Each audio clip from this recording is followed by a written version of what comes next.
From the station working for you, this is WRTV News at 5:30, streaming now. Now at 5:30, you may have seen these signs pop up in your neighborhood, and you'd be right to be suspicious. We'll explain the scam behind the signs. And with more time spent at home during the pandemic, you may be looking to up your streaming service game. We did the legwork on research so you find the right one.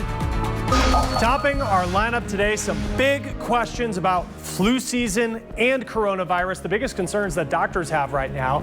And the fires on the West Coast aren't just threatening humans. Looking at how the flames are slowing the comeback of some endangered birds.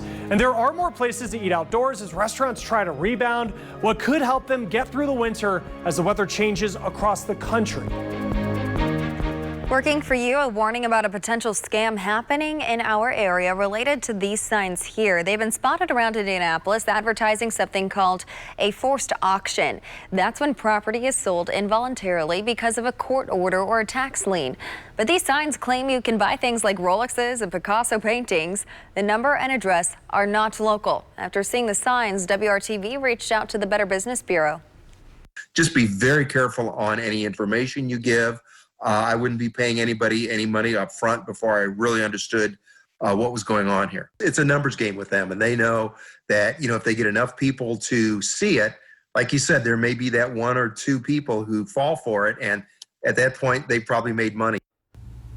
One helpful resource from the Better Business Bureau is its Scam Tracker website. It shows you exactly where, when, and what kind of scams have been reported. If you have been watching a lot more on your streaming TV and apps during the pandemic, you are not alone. Consumer reporter John Matarese did some digging to find the best streaming services so you don't waste your money. TV streaming services have exploded this year, with most people hunkered down and not going out to movies. So which streamers turned out to be the winners and which were not quite ready for prime time? When it comes to consumer technology, no one beats Apple. Its iPhone and iPad are state-of-the-art, loved by millions. But its streaming service, not so much. A new survey by the cord-cutting website Flixt found Apple TV Plus is the least favorite major streaming service, according to 1,200 streaming customers surveyed. The favorite streamer? Netflix. Not even close.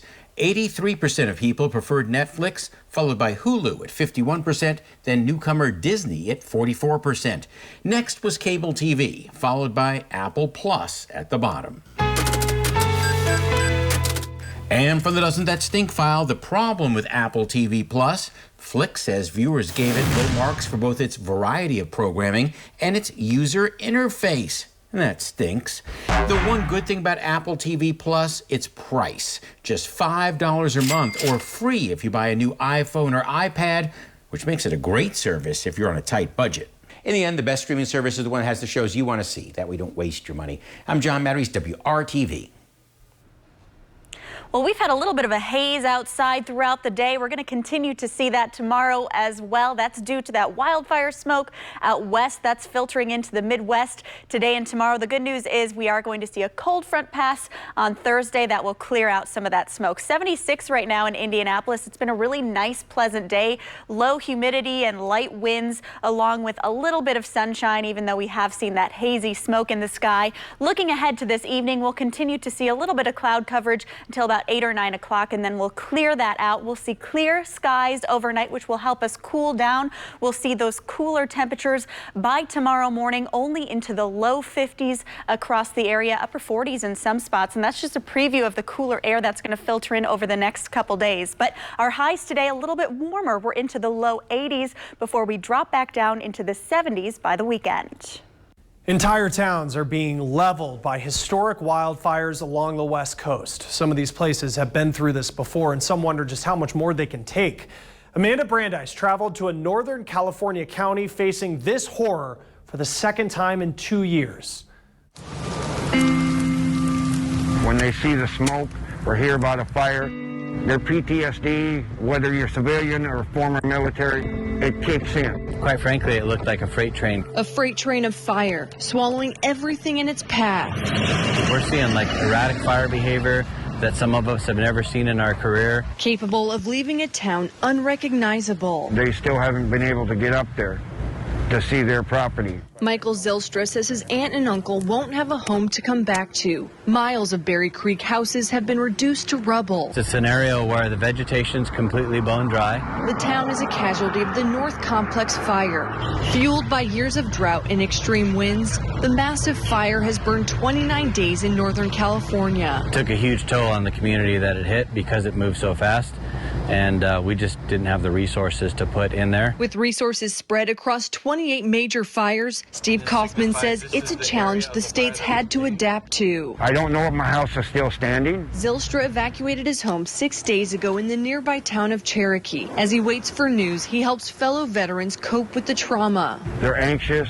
They don't know what to do. They can't sleep. In large part because the community went through this nearly 2 years ago when the Camp Fire ripped through the town of Paradise 15 miles away, killing 85 people and destroying nearly 19,000 structures. Yeah, it's very painful memories for a lot of them. Too painful for many to rebuild. Paradise will never be what it was. It will never, ever be what it was. And now another town must also try and navigate life forever changed by fire. We just need all to work together to take care of each other. In Berry Creek, I'm Amanda Brandeis reporting. Amanda, thank you. And 500,000 children have been diagnosed with coronavirus in the U.S. since the pandemic started, as according to the American Academy of Pediatrics and the Children's Hospital Association. There was an increase in cases between late August and early September. The American Academy of Pediatrics says that severe illness from COVID-19 is rare in children. We do have more to get to in our lineup today. Some big questions about flu season and coronavirus. We'll talk about some of the biggest concerns that doctors have.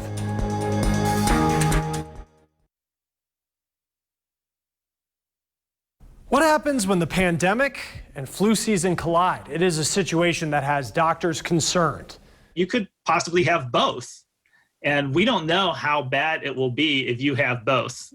Many physicians and scientists are very concerned because both of the viruses attack your lungs and your heart. Dr. Richard Pan is a pediatrician and California state senator. The state already had their first flu death this season, and he is pleading with the public to get the flu shot this year. It's unknown just how someone who had COVID will react with the flu. Even if they were asymptomatic, will the flu be a lot worse for someone who's already had COVID because of the damage COVID already did to the lungs and heart that perhaps the patient is not fully recovered from? The CDC ordered extra flu vaccines. They are widely available now, and it's recommended that you get one before the end of October. Normally, vaccine rates for the flu are around 40%, but Dr. Pan says it should be double that.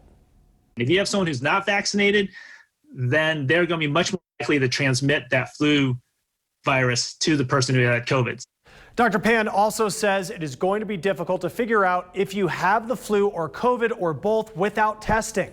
Make sure you isolate if you have any symptoms, and remember that you can spread both COVID and the flu before you develop symptoms. It takes 2 weeks after the flu vaccine to develop antibodies. Now, some hope is that the U.S. will be able to have somewhat of a mild flu season because so many of us are wearing masks, washing our hands more, and social distancing. Other countries have seen that. All right, next in our lineup, the fires on the West Coast aren't just threatening humans. We're taking a look at how the flames are slowing the comeback of some endangered birds.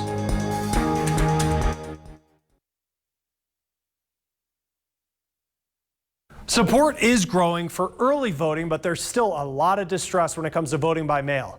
Just over 3 in 10 people say that they're very confident that their vote will be counted accurately if they vote by mail. Nearly 7 in 10 say the same thing about voting in person on Election Day. This is according to a new poll from the University of Maryland and the Washington Post. Now, there's a big racial disparity in perceptions about election integrity.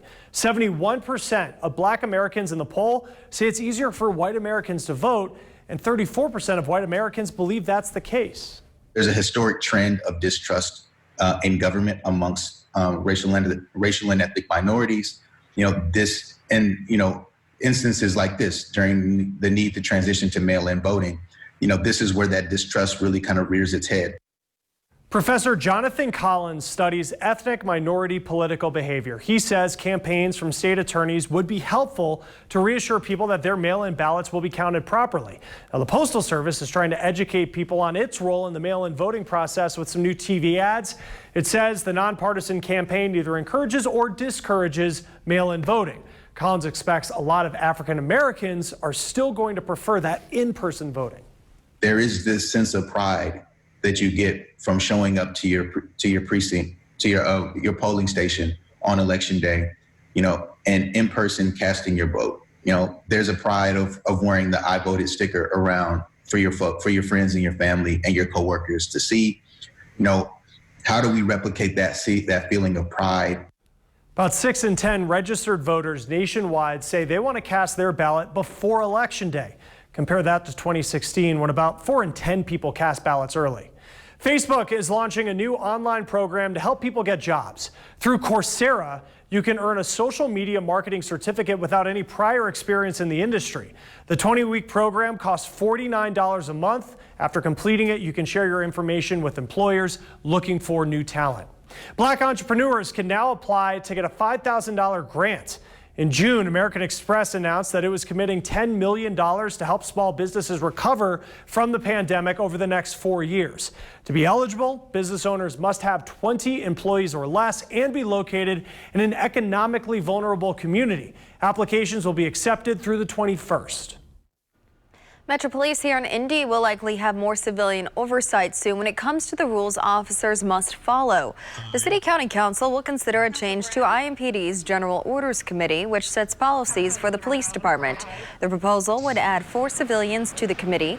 Right now, the board has 3 members with close ties to the police department. 2 are appointed by the police chief, while the other is named by the union that represents officers. The proposal stems from weeks of protest this summer over police shootings. Council members proposing the change want the public to have more say in the actions of officers. President of the Fraternal Order of Police in Indy, Rick SNYDER, is criticizing the proposed changes. He says while the union welcomes more civilian engagement, it is concerning that some individual counselors want to strip the legal authority of the chief of police to establish policy for the IMPD. SNYDER also says the plan leaves the policies of the police department up to a politically appointed group, thereby allowing elected officials to bypass their responsibilities for the safety of our community.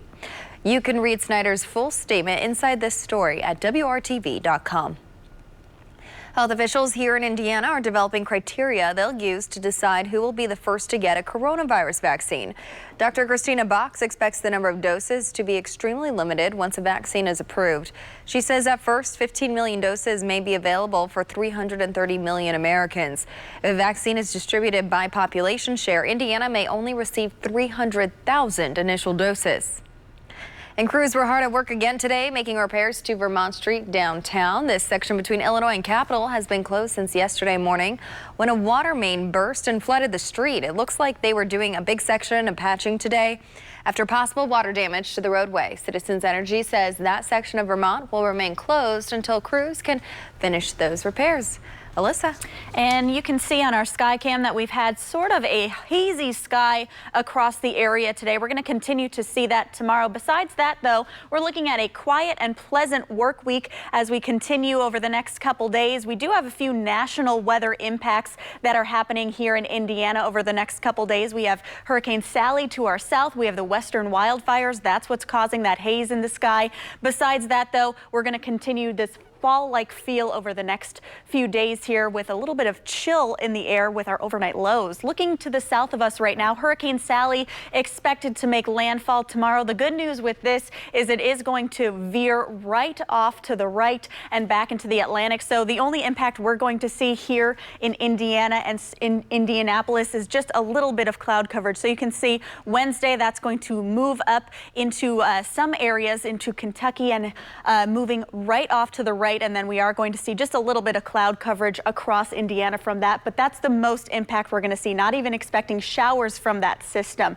Also seeing those wildfires impact us. As I said, you can see on our Weather Now camera, a little bit of haze in the sky. Temperatures right now in the 70s, so fairly pleasant conditions. Besides that, we'll continue to see that haze in the sky tomorrow. And then by Thursday, we have a cold front that's going to sweep across Indiana. That's going to bring us a little bit of cloud coverage. It's also going to help push out a lot of that smoke, and we're going to be left with cooler air for our forecast. Looking over the next couple days here, 82 for our high tomorrow, 73 on Thursday, staying sunny for the next couple days. Of course, that haze tomorrow will make it seem not as sunny, and then we are into the upper 60s rather on Saturday.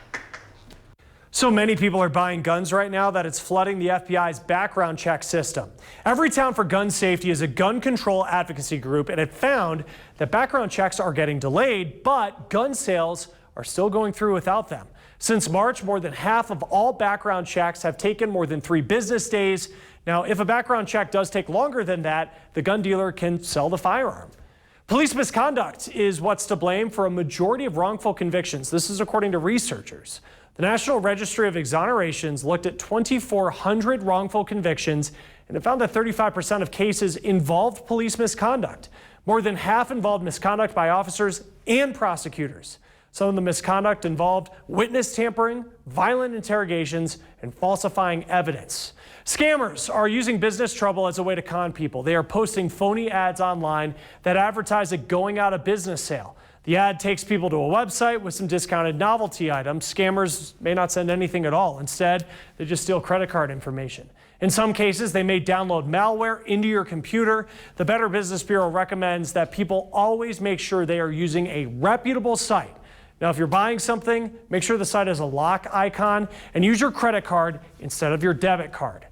Climate change is being blamed for the large amount of wildfires burning in the U.S. Dan Grossman looks at how these fires are believed to have killed at least some endangered birds and what long-range data shows us about the increasing numbers of catastrophic fires.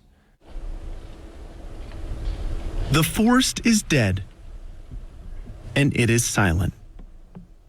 Small plumes are the only remnants of a fire, once very much alive, that reduced soil to ash. It is quite emotional.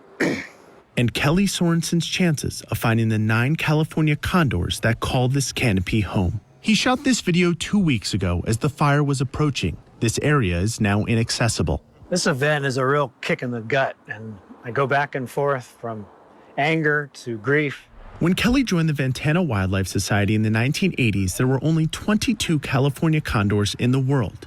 Today, there are more than 500, but it is still considered a critically endangered species. So we only have the 9 that are missing, but still, 9 is a big number. That now finds itself more at risk because of these fires, which have ballooned in number and size because of climate change. If we have lost 9 free-flying condors in just this one event, it would more than double the known cases caused by wildfire. The Center for Climate and Energy Solutions says between 1984 and 2015, the number of large wildfires in the western United States doubled. It also estimates that for every 1 degree Celsius rise in Earth's temperature, the average burn area from a wildfire could increase by up to 600% in some places. We have 2 of the 3 largest wildfires in California's history burning right now, so there's no, it is a simple fact. Dr. Noah Diffenbaugh is a professor of Earth System Science and senior fellow at Stanford University. He says in the last 40 years, there has been a 10-fold increase in the amount of land burned by wildfires. Just look at California's largest. All but 3 have occurred since the year 2000, with 4 of them sparking in just the last month and a half. Very careful, objective, hypothesis-driven research has shown that about half of that increase in the area burned in the western United States is attributable to the long-term warming. The science is pretty straightforward. As temperature rises, fuels dry out more easily, making less prone areas spark plugs for fires. Then add in the changes in humidity, wind speeds, and long-term weather patterns that are all affected by climate change, and wildfires become larger, stronger, and more frequent. We're still going to have further intensification of wildfire risks. We're living in a world with greater wildfire risks from 1 degree warming. 2 degrees warming will intensify those risks. These trees stand as cautionary tales of that risk. We're all looking for these birds, and we're not finding them. That could have an effect on entire species. I'm Dan Grossman. Dan, thank you. Now, finally in our lineup, there are more places to eat outdoors as so many restaurants are trying to rebound. What could help them get through the winter as the weather changes across the country?